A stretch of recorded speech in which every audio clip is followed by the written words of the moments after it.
Meus amigos, meu nome é Marcelo Pichara de Silveira, esse aqui é o canal Resenha Forense e hoje eu sigo nos comentários, ou melhor, na leitura, da Suma Teológica, Prima Pars de Santo Tomás de Aquino, questão 4, da perfeição de Deus, e como ele mesmo anuncia, depois de termos tratado da simplicidade divina, questão 3, vídeo passado, devemos tratar da perfeição de Deus, que seria o segundo elemento que eu mencionei no vídeo passado, de 5 elementos. Essa questão quarta já é mais curtinha, tem apenas 3 artigos, 3 teses a serem exploradas. Artigo 1º. Se Deus é perfeito, afinal de contas estamos no atributo da perfeição de Deus. Estávamos na simplicidade, agora na perfeição. O que dizem os opositores no artigo 1º da questão 4ª, da prima pars da Suma Teológica? Parece, dizem os opositores, parece que não é próprio de Deus ser perfeito. Não? Então a objeção é essa e sobre isso Santo Tomás de Aquino passa a escrever. Pois, dizem os seus opositores, perfeito, entre aspas, é como quem diz, totalmente feito. Então perfeição aqui não é uma... Nesse aspecto considerado aqui, nesse trecho do texto, é fácil pensar que a perfeição aqui explorada não é um atributo qualitativo ou uma apreciação, digamos assim, de um sujeito cognoscente diante de uma obra de arte, por exemplo, mais ou menos bonito, mais ou menos colorido, não é esse sentido. Perfeição aqui quer dizer, segundo os críticos apontados por Santo Tomás de Aquino, contra os quais ele trará argumentos, perfeição quer dizer resultado de um conjunto celular de um ser vivo. Se um ser vivo é um conjunto biológico e químico complexo capaz de absorver e armazenar energia por conta própria, ele será mais desenvolvido, ou seja, mais perfeito, quando esse conjunto estiver perfeitamente, nesse sentido, perfeitamente completo. Portanto, um embrião não seria, entre aspas, perfeito nessa lógica, mas apenas a criança nascida. É mais ou menos nesse sentido. Então, pois perfeito é como quem diz, totalmente feito. Nesse sentido, portanto, tá? Não é mais ou menos bonito, tá? Ora, a Deus não pode convir o ser feito, logo, nem ser perfeito. É nesse sentido. Demais, Deus é o princípio primeiro das coisas. Ora, este é imperfeito.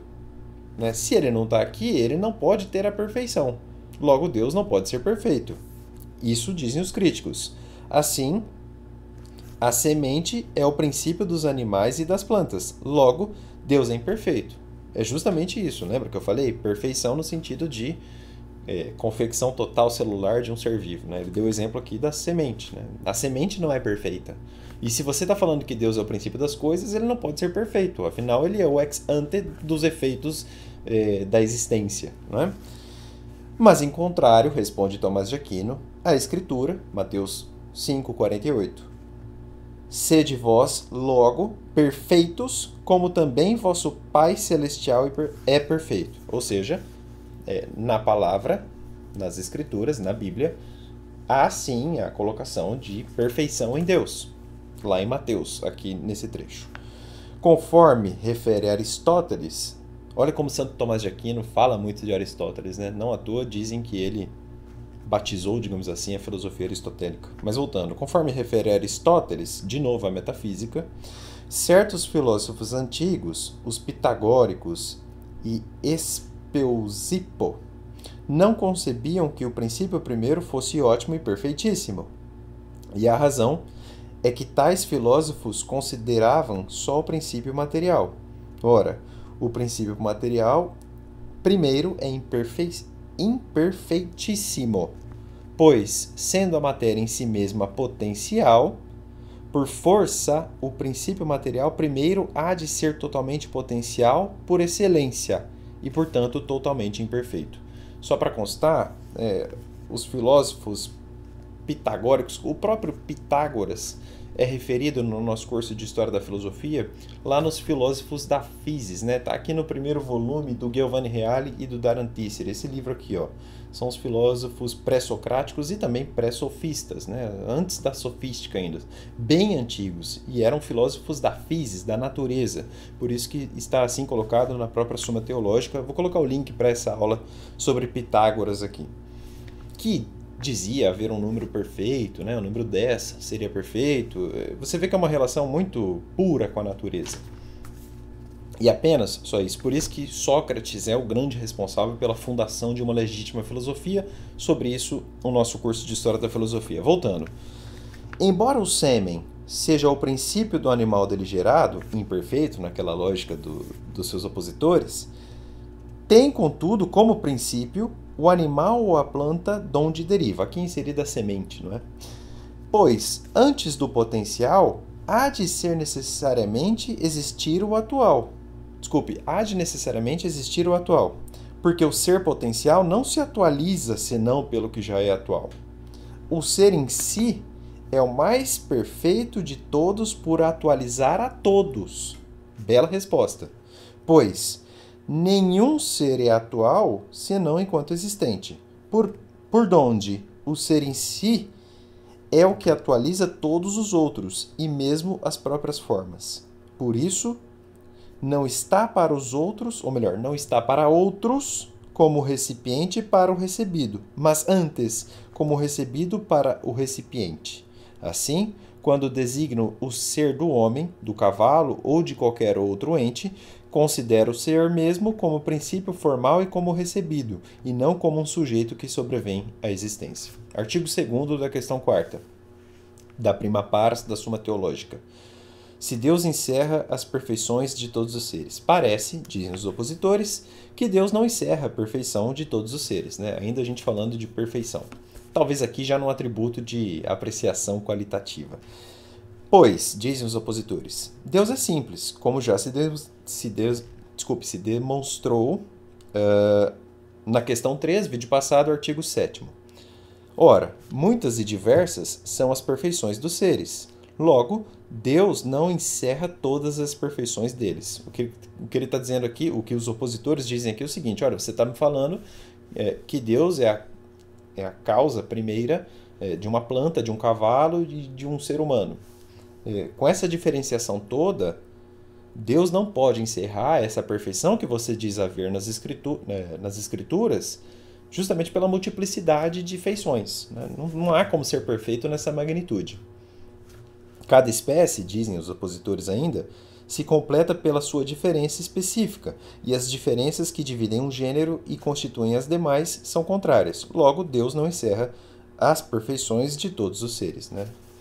E aí responde Santo Tomás de Aquino, mas em contrário, Dionísio, Deus encerra de modo perfeito em seu ser tudo o que existe. Ele citou aqui, como eu falei, Dionísio. Deus encerra em si as perfeições de todos os seres e por isso é denominado ser universalmente perfeito. Pois, no dizer do comentador, leia-se Aristóteles, não lhe falta nobreza de nenhum gênero.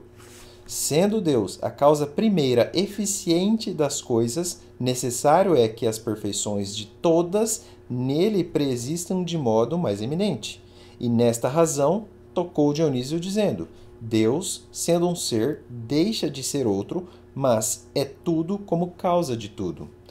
É manifesto que, se um corpo cálido não tem toda a perfeição da calidez, é porque não participa do calor em toda a natureza deste. Mas se o calor fosse por si subsistente, nada lhe poderia faltar da sua virtude. Donde, sendo Deus o próprio ser subsistente, nenhuma das perfeições do ser lhe pode faltar. Assim como o Sol, no dizer de Dionísio, sendo único e luzindo para todos igualmente, não deixa de encerrar virtual e antecedentemente na unidade da sua ação as substâncias e as qualidades múltiplas e diferentes dos seres sensíveis. Assim, com maior razão, na causa universal, hão de necessariamente preexistir todas as coisas unificadas na sua própria natureza.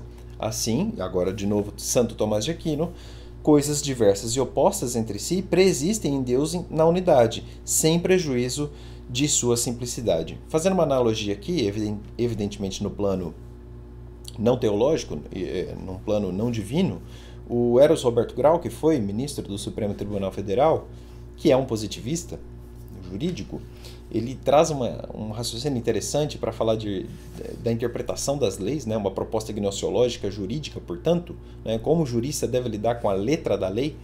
E ele fala mais ou menos assim, olha, na sentença, se a lei diz, ele dá uma analogia mais ou menos assim, se a lei diz uma estátua tal, cada um vai esculpir depois uma estátua que, se você comparar uma a uma, você não vai ver uma perfeição em todos os seus detalhes. Mas na medida em que você se afasta desses produtos humanos, você consegue encontrar uma equivalência muito alta entre elas. É mais ou menos por aí. Voltando, artigo 3º, o último artigo da questão 4ª, e aí vocês vão entender melhor esse raciocínio do Eros Grau que eu usei aqui por analogia. Se alguma criatura pode ser semelhante a Deus? Parece, dizem os opositores, que nenhuma criatura pode ser semelhante a Deus, pois, como diz a Escritura, não há semelhante a ti entre os deuses, Senhor. Semelhança supõe comparação, e não sendo nenhuma criatura congênere com Deus, que não pertence a nenhum gênero, segundo já se demonstrou na questão 3, artigo 5º, resulta que nenhuma criatura é semelhante a Deus. Mas, em contrário, responde Santo Tomás de Aquino, a Escritura, Gênesis 1, 26, façamos o homem à nossa imagem e semelhança, e, em outro lugar, 1 João 3, 2, quando ele aparecer, seremos semelhantes a ele.